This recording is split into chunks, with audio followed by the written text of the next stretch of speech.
we would like to share with you our findings on new technology that enhance the capabilities of interactive ebooks for children. I would also like to start by saying thank you to everyone for attending. We hope that we can share something new with you.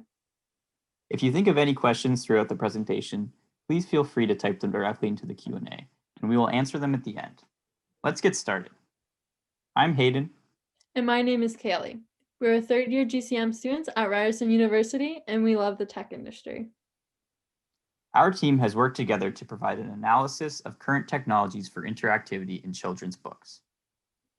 I will give you a quick introduction to our team. First, there's Sarah, our project manager. Katie and Veronica, the co-directors of digital communications. Jim, who is our director of graphic design. Katerina, our graphic design and content supporter. And finally, Manahil, a webinar researcher.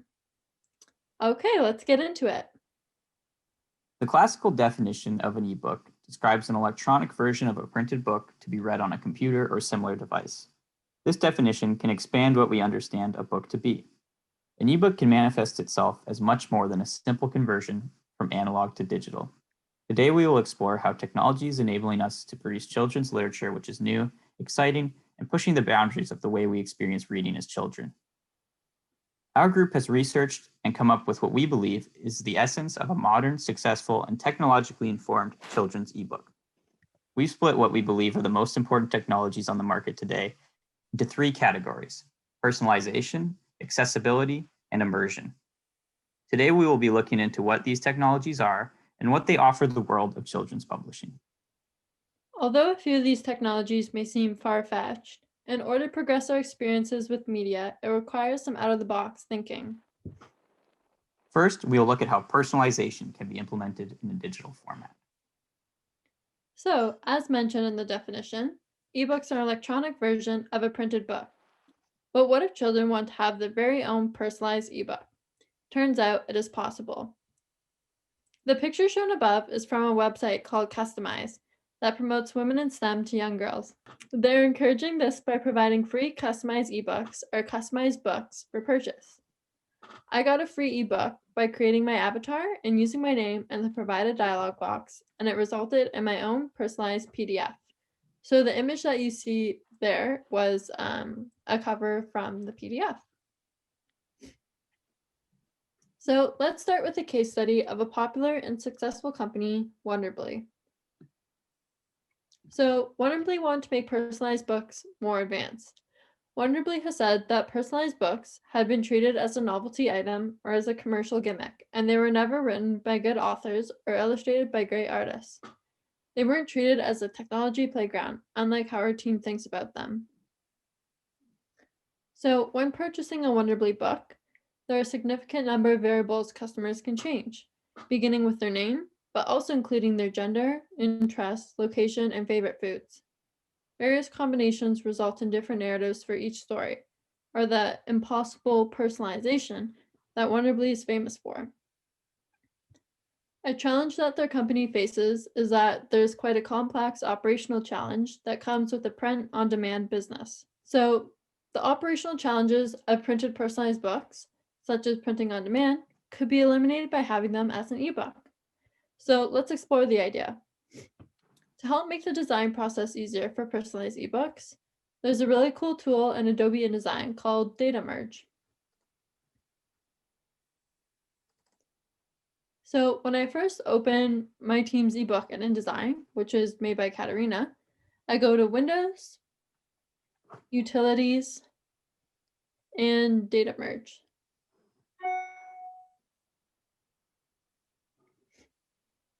The next thing I do here is select what data I would like to be changing, which for this example is the character and the book. So here I'm choosing the data source, which I'm using a plain text file, or you can use a .cvs from Excel. I'm just selecting that file and previewing it. And here you can see now there's my name, there's Jim's, Katerina's, and everyone else in the group now has their own personalized ebook.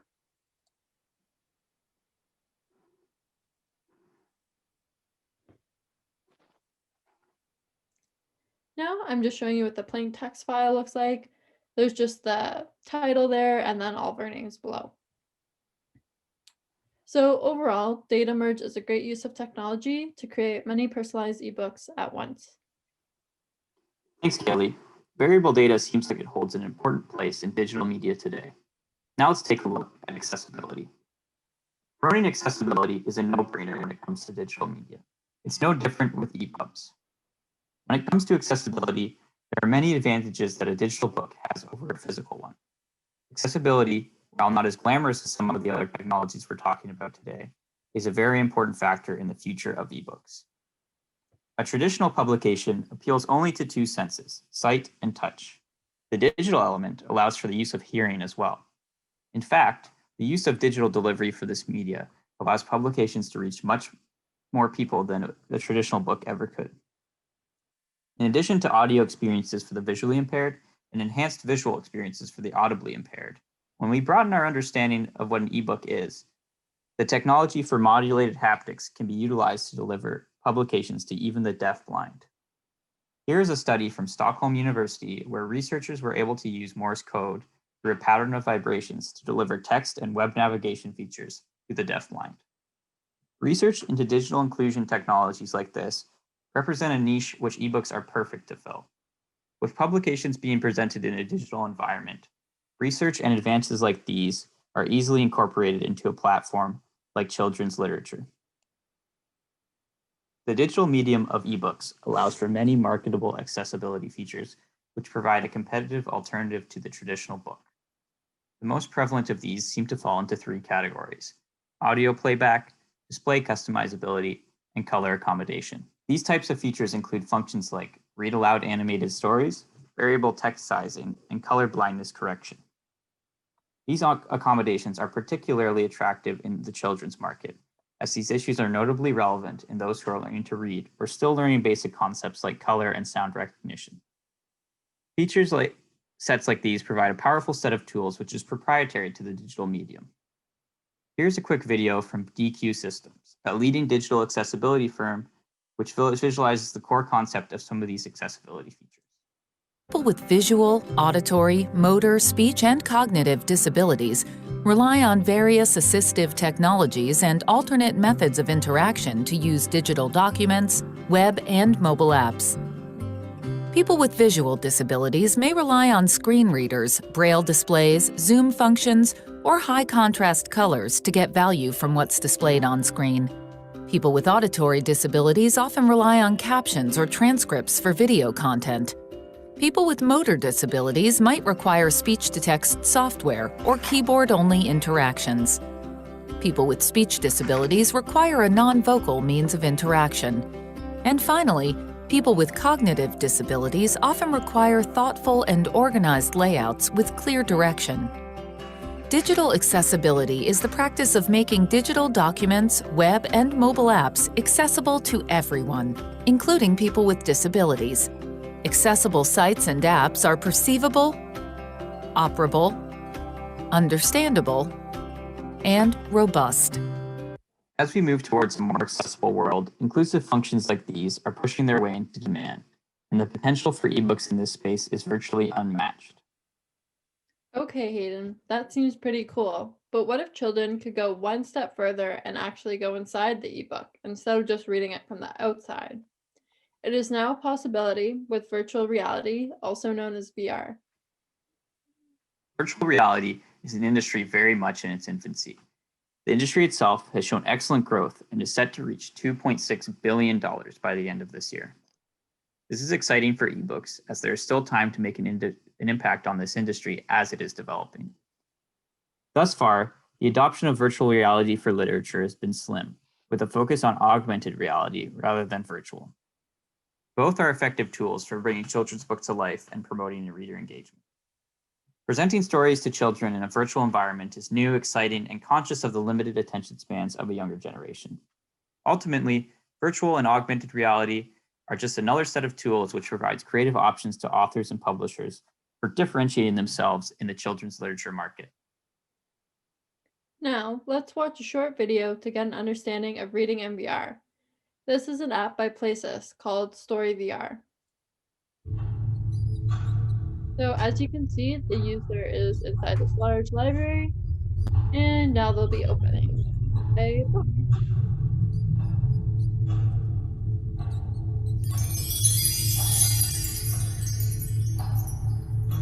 Now in the book, they'll be selecting what they want to read,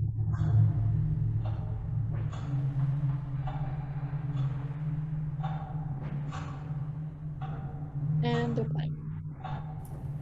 The Raven.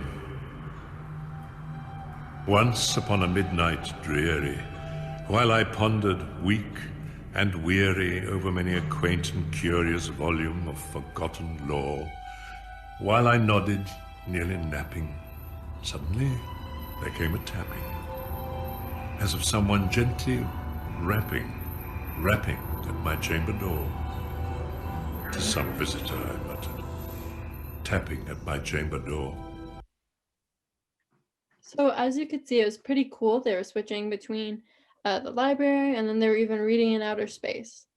So the programming of this application has been entirely managed by Places Software Engineering in Milan, Italy. It permits you to load as many audiobooks as you like.